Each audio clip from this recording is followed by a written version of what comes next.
मुलांना खेळण्यासाठी जे प्लेग्राऊंड्स आहेत त्या प्लेग्राऊंड मध्ये 30 ते 40% जागा बिल्डरांना देणार.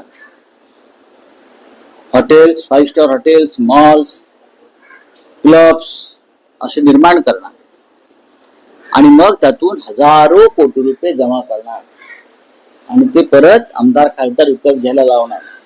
मुलांची प्लेग्राऊंड खायची वेळ आली का तुमच्यावरती? काय करतात देवेंद्र फडणवीस? मुलांच्या मैदानावर तुम्ही आता डोळा ठेवताय. काय चाललंय का या राज्यामध्ये?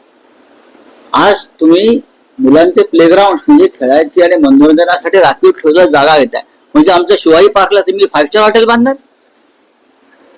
राज ठाकरेंच्या घरासमोर, वीर सावरकरांच्या स्मारकासमोर, बाळासाहेब ठाकरेंच्या स्मारकासमोर, जिथे संयुक्त महाराष्ट्राचं मुहूर्तमेढ रोवली त्या शिवतीर्थावरती सुद्धा प्लेग्राऊंडच आहे म्हटलं तर.